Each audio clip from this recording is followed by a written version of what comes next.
A windblown place, sometimes lush and green, sometimes in blizzards a blinding cold desert of snow. A people lived. A people who farmed, raising corn and squash and beans, and who hunted for the buffalo. An Indian people with stone for tools and bone and wood. They lived by the rivers, shored up layers of earth with wooden beams, built against the hard extremes of weather, and nestled inside. These were the Earthlodge people. The Earthlodge people were prehistoric, gone long before history was written in America. But we know of them. Even before the turn of the century, signs of them began to show up as farmers turned the earth and walked the riverbanks. Then archaeologists began to look. In the 1930s, the State Historical Society began systematic exploration of earth lodges in the area near the city of Glenwood in southwest Iowa. The remains they found are of a culture that has come to be called the Nebraska aspect of the Central Plains tradition. Of the houses they found, no two were built exactly alike. Some were almost square. Others had more rounded corners. They were of different sizes. The original clay floors were found to be below ground level. The dark spots turned out to be post molds, all that was left of the posts which at one time held up the roof and walls of the house. The people who lived here hollowed out pits in the floor with bone hoes and clamshells, pits to store corn and other supplies. The entryway, just 4 feet wide and a full 20 feet long, slopes down into the lodge. 20 feet of narrow passageway separating their snug quarters from harsh weather and blizzards outside. The discoveries were exciting, but they left many questions unanswered.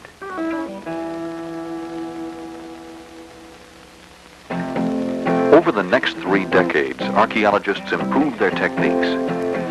Radiocarbon dating, precisely controlled excavations. Specimens carefully extracted, studied, and classified are showing us how this culture of people grew, where it came from, how it relates to other cultures in prehistoric times.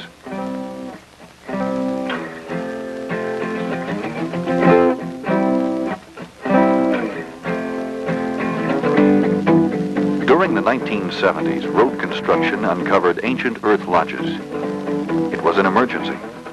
Archaeologists worked with the State Highway Commission to save these remains.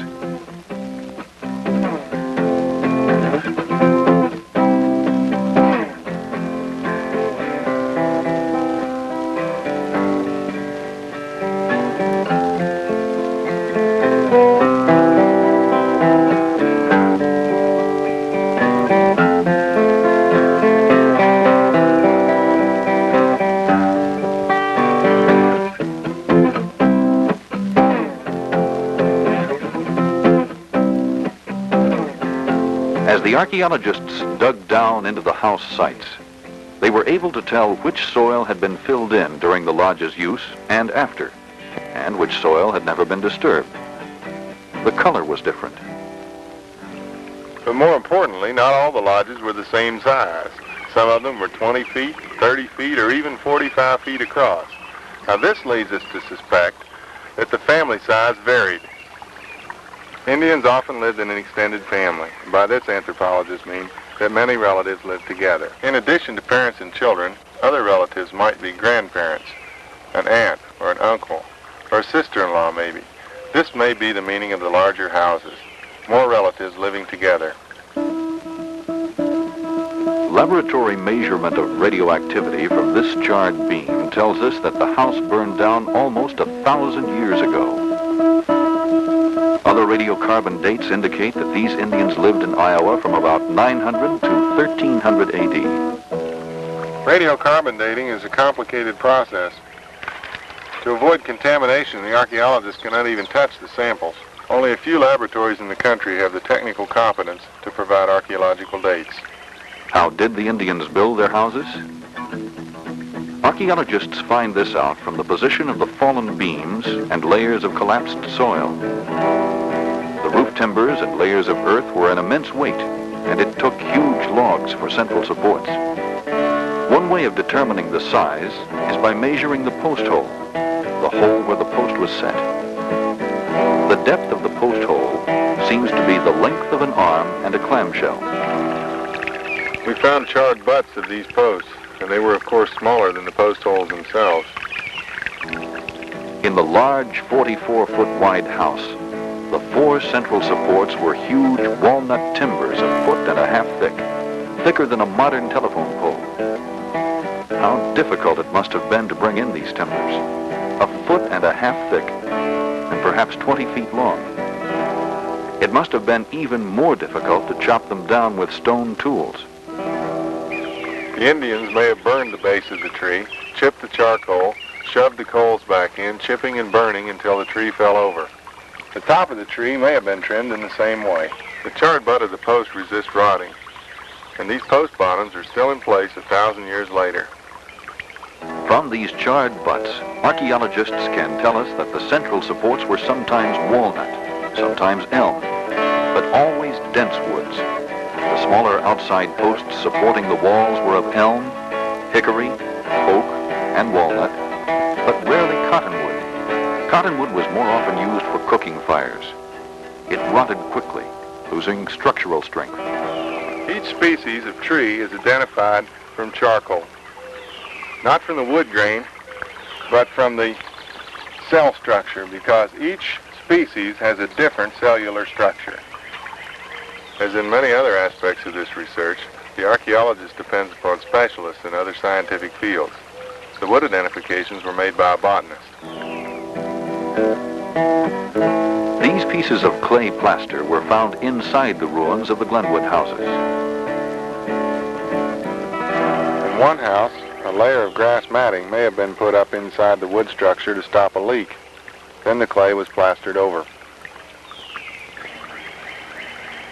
We took a latex impression of the clay daub, which shows how the grass layers were woven together.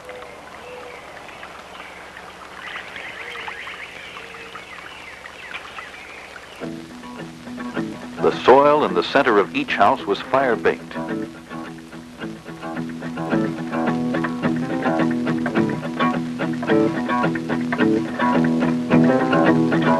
Here was where the hearth had been, the fire for cooking. This is a deer jaw. Bones like this found in the houses are from animals similar to the ones living in the area today. Finding bones of animals such as bison and elk and deer, rabbits, beaver, dogs, tells us what these Earthlodge people were eating. The bones of the smaller animals, such as rats and mice and shrews, are of even more interest. Paleontologists identify these small rodents as similar to the ones living there today. This means the climate must have been much the same. Working carefully down into what had been the storage pits, skimming and picking and dusting, the archaeologists brought up bits and pieces preserved from the daily lives of the people who had lived there. These corn cobs and beans were charred by fire, which preserved them. Uncharred seeds decay and disappear. Indian corn is much smaller than the hybrids grown today. This is evidence of agriculture. These people were plains farmers, like the Mandan and the Pawnee. Corn and beans adapted to this environment, as only the plants that did well were kept for seed and replanted from year to year.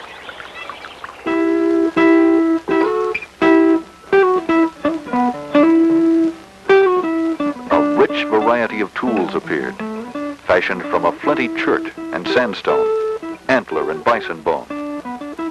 The tools tell us how these ancient people worked, how they shaped their culture around the natural resources.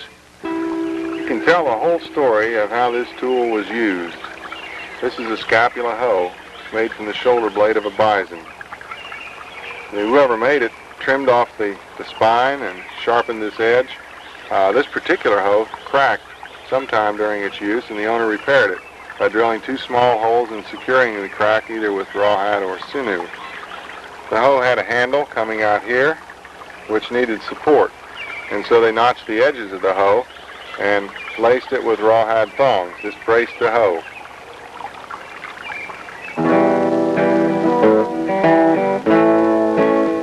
Sandstone was used much as we use sandpaper today.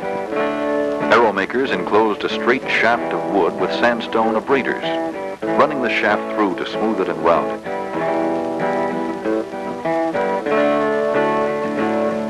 Arrow points of chipped stones were small, light, and generally well made. Large, heavy arrowheads used in earlier prehistoric times were now obsolete. Many of these points were notched. The notch in the base of the point may have prevented the shaft from splitting, while the notches on the sides secured the lashings to the shaft. They were frequently held on by sinew, or tendons from large game such as deer.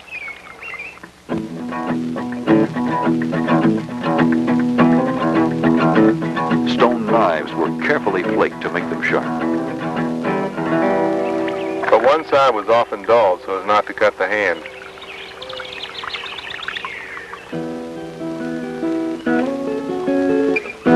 Stone scrapers were percussion flaked, teardrop shaped, one side spoon to form the edge. This is called an end scraper because the end is the working edge. It fits nicely in the hand, is easily resharpened by flaking, and is a very efficient tool. It would do a nice job of fleshing a deer hide.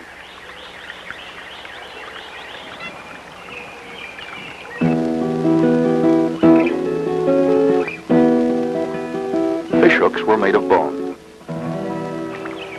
You have to be an excellent fisherman in using this hook because there's no barb on it, which means that once you caught the fish, if you let up for a minute, he'd get away.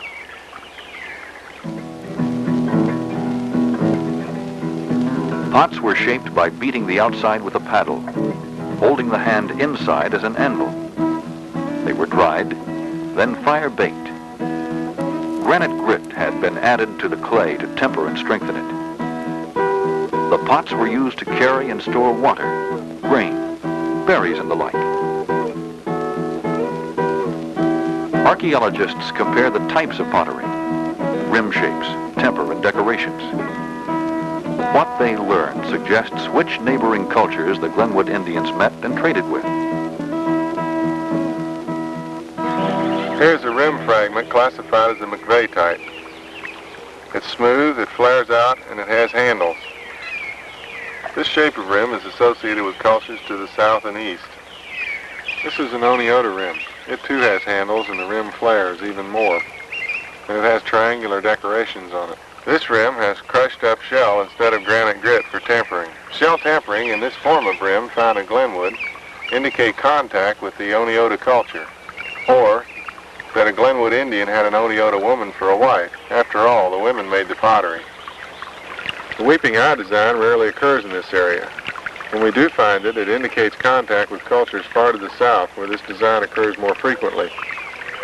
These effigy pipes, pipes shaped like a man's head, were probably copied from Indians living to the south and the southeast. This is how the Indians saw themselves. From these studies, then, and those of other archaeologists, we can reconstruct the way of life of these Indians, dwellers here 1,000 years ago. The later Mandan living to the north along the upper Missouri River clustered in heavily fortified villages because of threats from nomadic raiders. But the Indians of the Central Plains tradition had a very different kind of settlement pattern. The house sites were scattered, not clustered together. From this, we conclude that there was little threat from hostile tribes. Extended families lived in these earth lodges anywhere from 20 to 45 feet square. The lodges had covered entryways. Excavations show how they built their houses. They stripped off the sod and dug a pit about 2 feet deep. In the center, they raised 4 main posts, 10 to 20 feet high. Outer posts supporting the walls and entryway were smaller and shorter. The main posts were connected to the walls by heavy beams. Across these, they lay rafters, leaving a smoke hole in the center of the roof. They covered the rafters with twigs and branches, then a layer of grass, and finally, a thick layer of earth, which gave the house its dome shape. Part of the inside was plastered with a mixture of clay and grass. This clay plaster made the house more weathertight, kept the earth from sifting through, and made the roof fire resistant. As in historic times, much of the work around the village was probably done by women. In season, they cultivated gardens, using hoes made from the shoulder blades of buffaloes. Their corn had much smaller ears than the corn we grow today. They also raised squash and beans. When the crops were harvested, they were stored inside the lodge in deep, bell-shaped pits, covered with grass and hides. After a time, new pits were needed. The old pits were filled in with earth and trash, broken pottery, animal bones, and discarded tools and weapons. These pits contain a rather complete inventory of their Stone Age technology. The women worked hides using tools fashioned from stone and animal bone. They also made pottery. The men chipped flint, smoothed arrow shafts, and made other tools. They hunted to add fresh meat to their diet. Although they were farmers, probably half of their food was obtained from the hunt. They hunted buffalo on foot. It would be centuries before horses were introduced to the plains by the Spaniards. Larger animals, deer and buffalo, were butchered at the place of kill, and the meat was taken back to their houses. Smaller game was shot near the settlement. The Glenwood people, without village populations, probably lacked the complex ceremonies, games, and societies as found among Indians at the time of the European explorations. Their technology was simpler. They had no guns or horses. Today, despite new evidence, many questions remain unanswered. The Glenwood people seem to have abandoned the area sometime around 1300 AD. Evidence from tree rings and other sources suggests a great drought lasting over a century dried up the land between 1250 and 1450 AD. We know that people living in central Nebraska moved to southern Kansas to seek new farmland. Perhaps the Glenwood people were also forced to move as diminished rainfall or colder weather made agriculture unreliable in their locality. As research continues, new questions arise about these Earthlodge people. To answer these questions, even more evidence is needed. More sites must be discovered and excavated, and more sophisticated archaeological technology must be developed to complete the history. History that unites the people of yesterday, and today, and tomorrow. I am the state archaeologist of Iowa. All of my staff worked together on the script until it finally said what we wanted it to say. John Hotop is the archaeologist who described his own discoveries.